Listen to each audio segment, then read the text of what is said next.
Hey, I'm Jenny Barr. And I'm Kim Godfrey. We're friends, former teachers, and homeschool moms ourselves who host the Homeschool Well podcast. We talk about topics that are important to homeschool moms so that you can be your child's best teacher. Welcome to episode 18. Are you looking for activities for your young child who is just in the beginning stages of noticing print, like words, the letters of their name, the sounds that the letters make? Well, this podcast is for you. We have 7 impactful activities that will make a difference and make it easy for you and to teach this reading and writing skill to your little ones. And it will also not break the bank. So, what do we have, Jenny? Awesome. That's important. All right. So I'm going to tell you all 7 that we're going to talk about today, and then we will break them down one by one and give you some examples of some things you can do with your beginning reader. Number 1 is read. And we will talk way more about that. That sounds so easy, but I mean like read, like read a ton. Number 2, read rhyming books. Number 3, you can start with your child's name to start teaching letters. Number 4, use play for learning letters and words. Number 5, use movement for learning letters and words and directionality. Number 6, use technology to help teach that. Let's give mommy a break. Number 7, write down stories they tell you and read them back to them, which is very fun. So those are what we're going to be talking about today. And we will go back and start with number 1, which was read so much to your baby, toddler, preschooler, every age child, but especially the ones who are learning to read. Right? Yes, We read to our babies in utero, and I that's tell my right. daughter about that. I would rub her belly while I'm reading to her, and she I gets did. reactions. It's I amazing. know, all the time. And one way, I know y'all already know this, but we just want to Mhm. make a firm statement. You don't have to buy every book you read to your kids, okay? No. Go to the library, utilize online resources like Libby is an app, the Gutenberg Press. Those are older books with a lot of words, but Mhm. use freebies. Yes, for sure. And the thing that is important about this time is to make reading fun and enjoyable and a connection between you and your child, because they will remember these feel good feelings as they're going on. When reading gets hard or when school gets hard, reading is always something you can come back to and have a connection. In fact, my son Hayden just last night said to me, Mom, do you remember when we used to rock in our big fluffy chair and you would read to me every night before we went to bed? And because I did it, I mean, we did it until he was, until he was too big to sit on my lap almost. We always did that. And that is a thing he remembers. And then later on, when we were homeschooling, sometimes we would read out loud and I would rub his back or we would eat a snack with it. And it just became a very loving time to use to connect with our families. And so you want that good feeling to get in there about reading. So So much that they have a lot. bonding. So much Yes. bonding. And I Right. love that our boys are 14 years old Mhm. and they say these things. Yesterday, I asked my boy, "Hey, what is the most positive thing that you remember about us having read alouds, in our homeschool?" And he said something I wasn't expecting. I thought he was going to say that a lot of times he got to play with his leg. I mean, most of the time when I was reading, he got to play with Mhm. his Legos and draw and do things like that. That's what I thought he was going to say. He said, "I think it was all of the engagement that we had between us." I know. Oh, okay. Wow, I wasn't expecting I didn't say anything because, he's 14 and I can't say much. I was just glad he gave me an answer.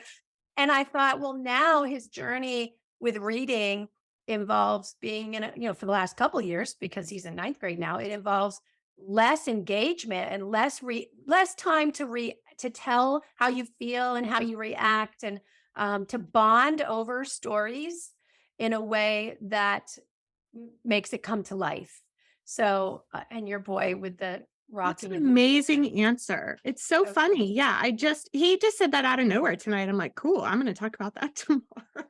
love it. And I Yes. need to say this to homeschool moms because, oh goodness, I I did read to my kids every night before bed, and Yeah. woo, that was so hard sometimes to Oh, put yes. everything down that I thought I had to do. And I mean, I literally would get these physical, like I'm a little ADHD, guys. I have a thing in my hand. What is this called? A fidget. I use a fidget while I'm doing these podcasts because otherwise I'll pick my nails, okay? And my skin, and it's horrible. So this is me every night as I'm like feeling, oh gosh, no, I have to sit by this in the bed with the kid and read this story. That's the devil part of me saying, oh, this is so hard. And thank God that God would say to me, no, no, no, this is going to be done before you know it. And so you get your butt in that bed or that chair or whatever it is, and you read this story and talk to your kid about it. And it was physically a battle sometimes. But look, when you just said that, that's the Oh, first thing that popped to my mind. yeah, Validation that's for right. spending those nights, Yeah, not every night, but the majority of nights that you are as much making it as a possible. pattern and you're making it a bonding experience where your boy is 14, he comes back and says, remember that? Yeah, and I Yes, was I putting him in do bed remember last that. night. I mean, he always likes me to come in and cuddle with him still, he's a cuddler, but, he did say that to me last night when I was laying down with him before he went to bed. And I was like, "Oh my gosh, I love this."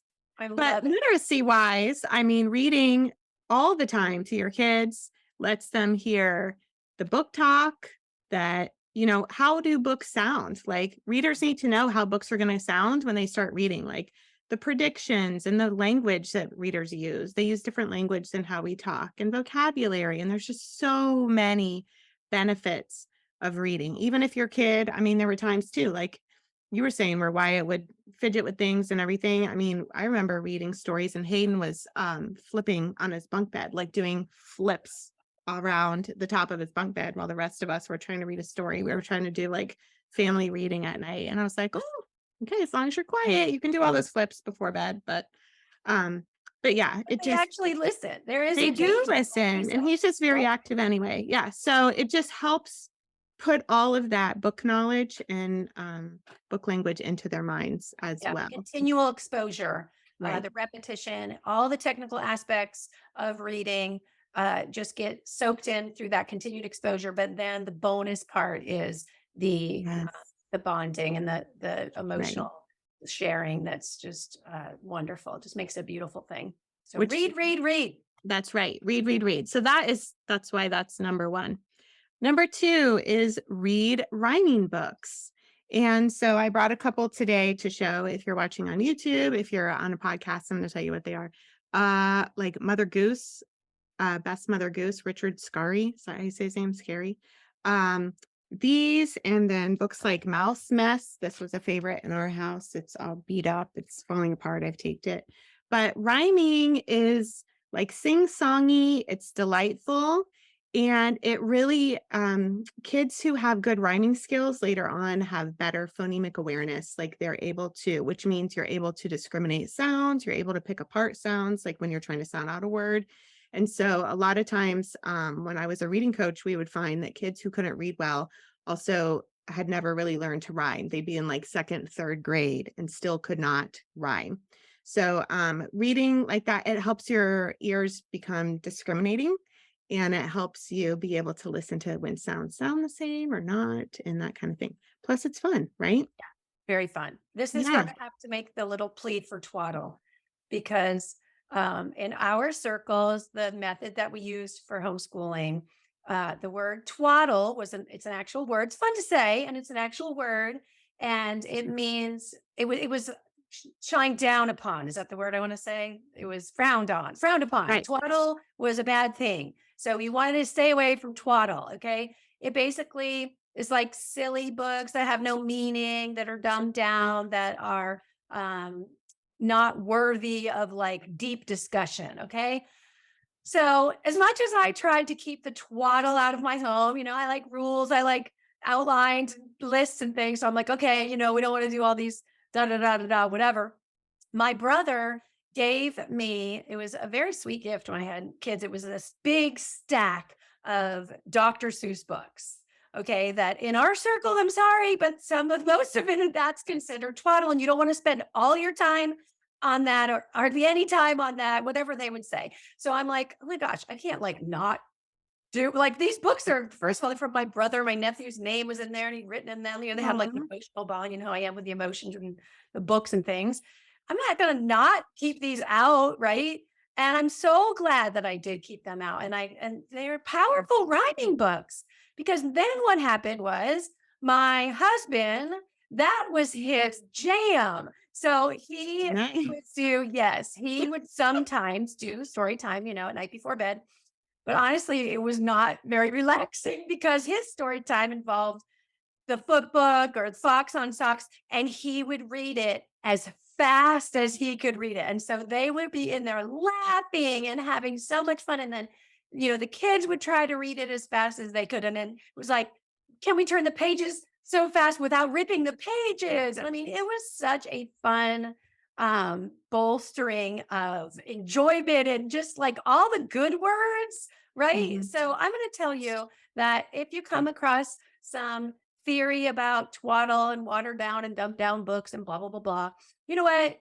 They have their space in Yeah. They're the like books. dessert. Yes, Yes, desserts. they're dessert books. You don't wanna fill your mind with them all the time, but they have their place for sure. And you can read those old-timey nursery rhymes. I mean, those have some heavy duty vocabulary. I mean, think of all the things you can learn from some of those, the Oh, candlestick maker and, all these yeah. things. Yeah. All kinds of stuff. We did a lot of classics and literature, and I was like, yeah, I'm not doing Yeah. like this is fun. And cats and Yeah. underpants. I'm sorry, but that was a Yes. huge motivator for my reluctant Yes. reader boy. He That's loved right. when he got to be, I mean, that Yes. propelled him. So Yeah. it has a time and a place. And you sprinkle that in there, like you said, for dessert. You don't want to eat cake all the time because you get a stomach ache.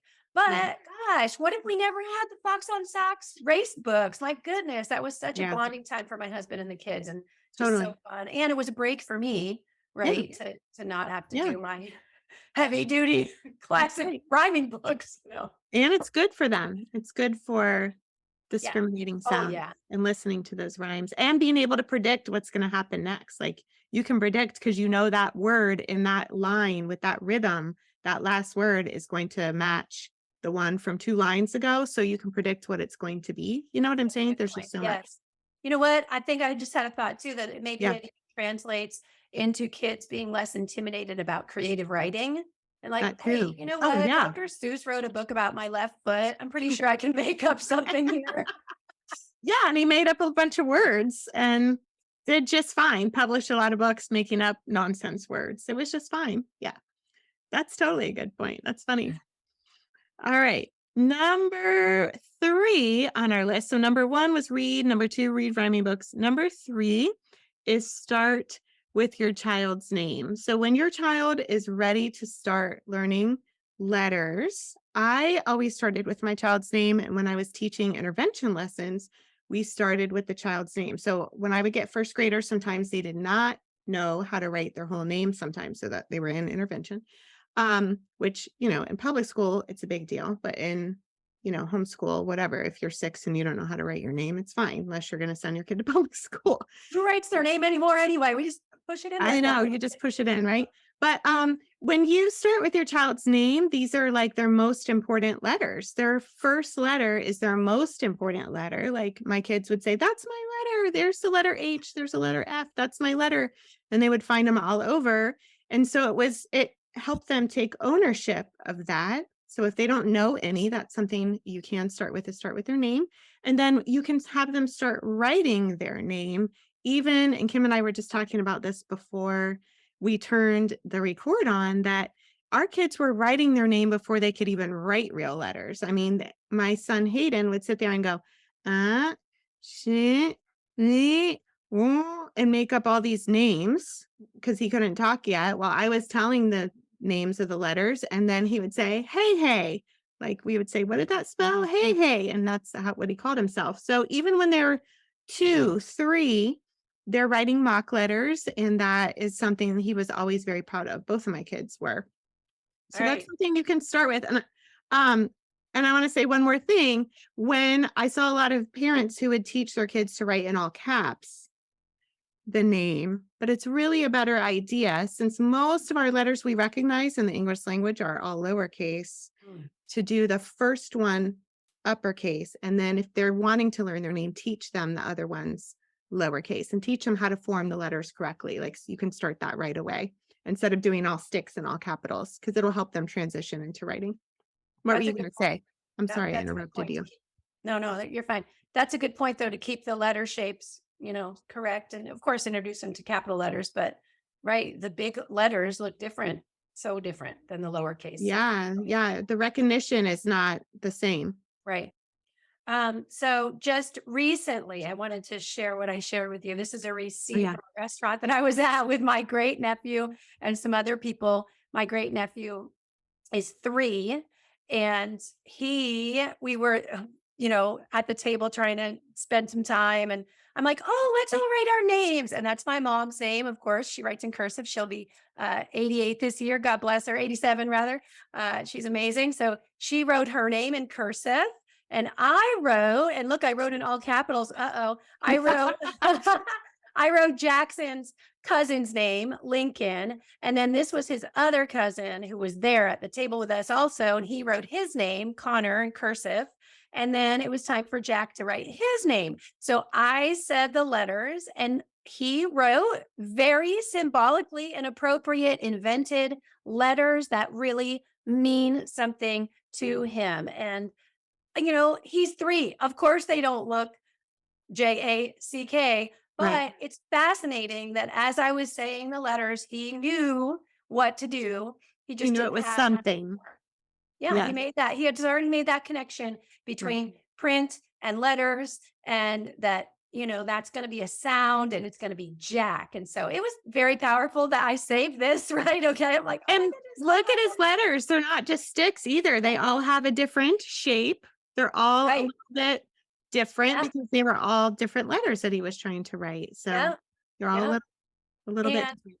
one of the most powerful things for my kids, and I honestly, this kind of transfers over to a lot of babies and kids that I go and see in my family and stuff, and they always make fun of me, but it's so powerful, is that my kids' names always had a song.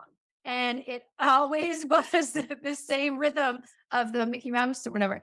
Oh, Anastasia, Anastasia. Now, right? Her name, long. very Also, long. other people couldn't spell it. And so that is when it kind of really took off because I was like, "Oh, I can teach you this song. It'll make it easier." And like, "Oh, please do." You know. So, That's uh cool. yeah, a song out of their name is so super sweet and just gotta love it. And that actually goes into our next point, which is number 4, use play for learning letters and words. So you took a song to help Anastasia learn the letters of her name. And other And people. She yeah, would then and other tell people. She people. could sing it to them. She's a great, She fabulous would sing it singer to them. Yep. anyway. Yep. Yes. As she got Um, older. right. But that goes into the next one. So for kids who are at the beginning stages of reading, if you make it terrible for them and you're pushing them every day to like learn these sounds, they are going to say, this reading stuff, it's not good. Like, I don't want to do it. I think the worst connection to make with reading when they're this young is that it involves only a piece of paper, even if it's a Yes. workbook, you guys. Even if it's a Yes. workbook, I'm sorry, but Right. I love workbooks. They have their place. Even if it's I've gotten these too, like for my nephew, the whiteboard kind of books that you can use Yeah. markers, wipe off marker Yeah. books, all that stuff. Like, oh, give them some manipulatives with the Right. letters and just watch it fly. Let them make letters out of Play-Doh. Yes. Um, you could put, this kind of grosses me out, but kids love it, not just finger paint, but like pudding Yep. in a tray, right? In a cookie sheet, and they can trace the letters with the pudding Right. and then they can eat it and it just gets all Yeah. cray cray. Yeah, make it fun. There's no reason it needs to be terrible when you can make it fun. So magnetic letters, you can do chalk outside, When my kids were learning some of their letters, you can make like little, that memory game where you have two that are the same letter and Oh, you're yeah. flipping them over. So you could do that game with their name where you make two H's, two A's, two Y's, for Hayden, and then flip them over, have them play a game, see if they can match letters. What is that letter? That you can do that for sight words and stuff like that too. There's so many things. Or like you said, the magnetic letters, like putting those out, put the letters of their name out, mix them all up and see if they can start with the first letter and bring them down. What's the first one? What's the second one? And say the letters of their names. I mean, everything at this age is so fun. It does not have to be, here, sit here and write these letters and write your That's name. coming. That's gonna don't worry, you're gonna get plenty of time for them to sit and work and on their Right. little desks. Um, but then going back to the auditory for auditory learners, Hmm. not just singing the letters or the alphabet song, which by the way, I have a very good alphabet song that I'm going to be sharing that doesn't mash up L, M, N, O, and P. It Mm. separates them, and it was so powerful for me to use as a teacher, but also with my Oh, own good. kids. So I'll be sharing that. Um, and I was going to say just to practice kind of like round robin, spelling words, or the letters in their name, or saying the alphabet. While you're driving around the car, I say A. What's next? What's next? That's So fun. auditory, just auditory, even if it isn't involving songs, that's very powerful for kids who are auditory learners. Hmm. Yes, very much so. So keep it light, keep it fun, and use anything, spaghetti noodles, Play-Doh, pudding, whatever. Yes.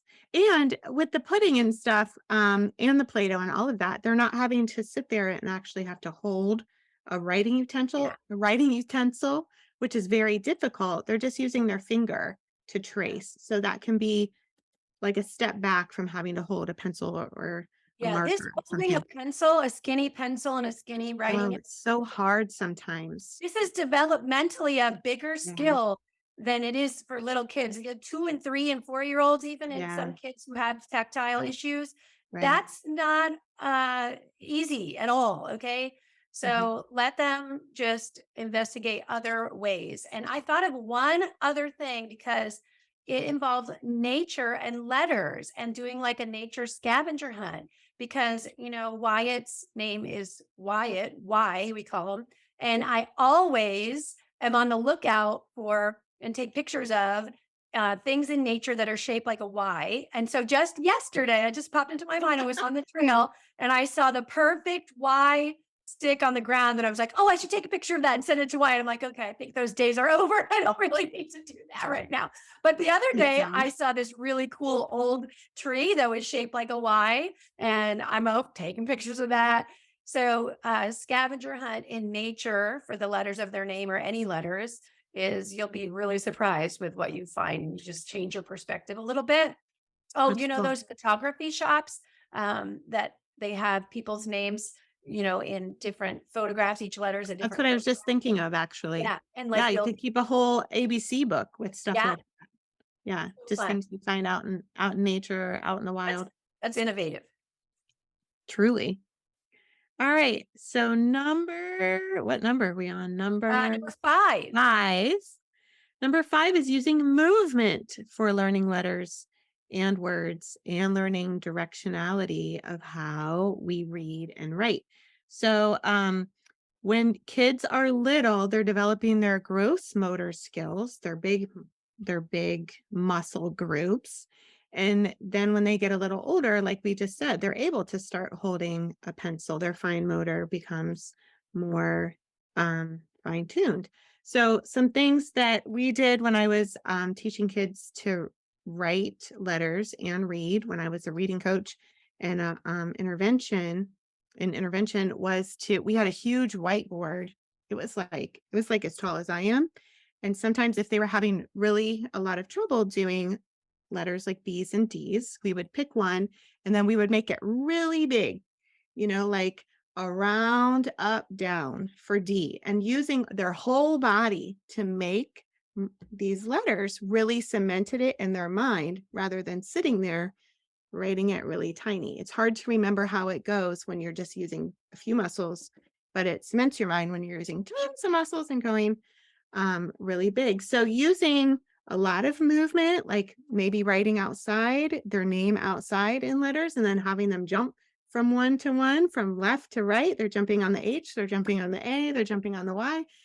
It cements like how we read and write. We read top to bottom, left to right. And so using your whole body and playing games like that really helps that kind of get into their mind that can help with reading, writing, moving across print, and how to form letters. That's huge, actually. I love that jumping on the letters idea. That's super Hmm. fun. Now, this automatically makes me think of when I taught my kids baby sign language. That counts, Yeah, right? Yeah. I did So that too. that was super powerful because even, we didn't know that many signs. I mean, I'm talking about infants. Like I made it into a little book and I have pictures of Mhm. my baby girl doing, milk. The More white milk. We milk, did all those too. Lord. So she didn't know that many signs. I think it was maybe 10. I don't know. But if she was having a temper tantrum in a Yeah. difficult situation, she would just sign something. And because I knew what she was saying and I could repeat back to her that communication, that would ease the tension sometimes. Not all the time, but it was a way of communication.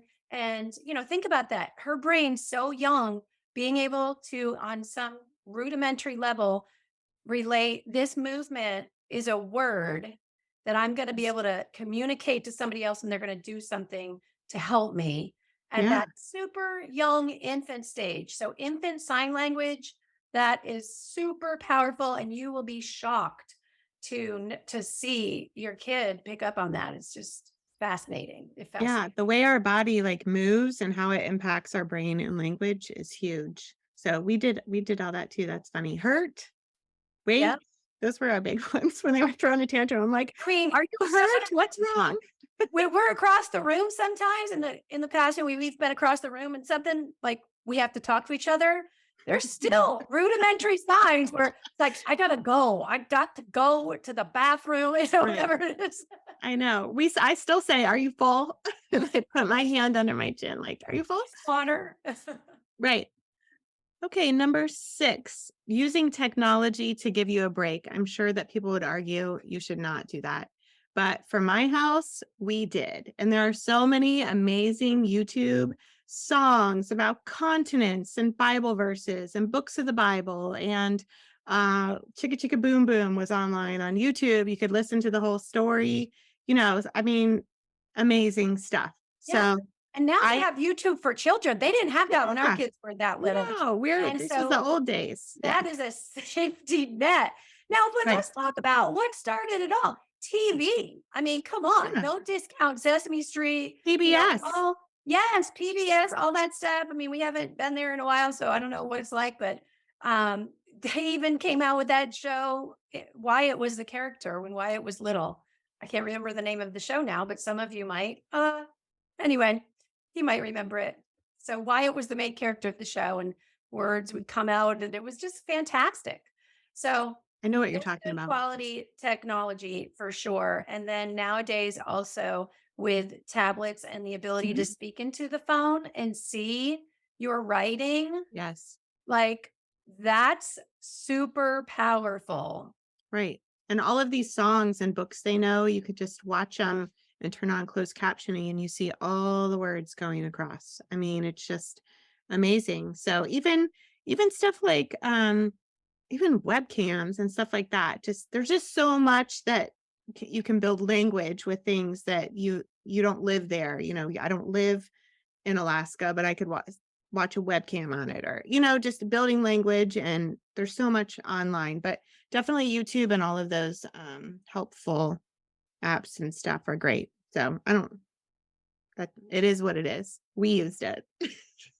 I mean, I in the apps that they have nowadays, for nowadays, sounds so old.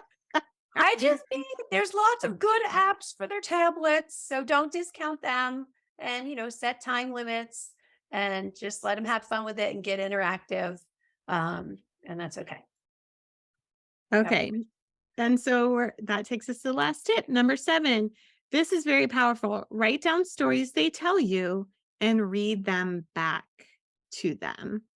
So sometimes you can just, and it can be formal or informal. Like Kim, I know you did it kind of as a more of a formal thing and you have a big book, but even just writing down what they say on a post-it note or writing it down in a spiral or something, where you are showing them like that whole thing you just told me, that's a story. That's what writers do. If you can think it, you can say it. And if you can say it, you can write it. And that's what writers do. They think things and then it comes out, through their language and they can write them down.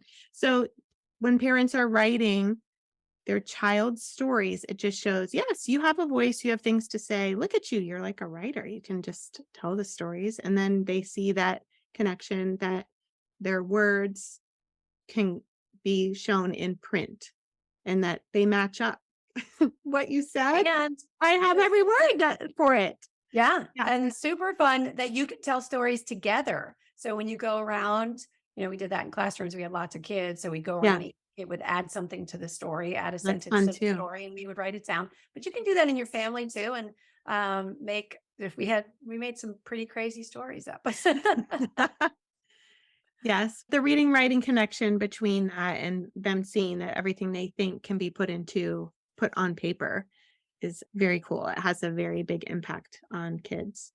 Just published in general, because that goes back to the technology where, Yeah, you can speak it in and see it come out, right. on the screen there. Um, there's just so many, Nowadays. yeah, nowadays. Nowadays. That's right.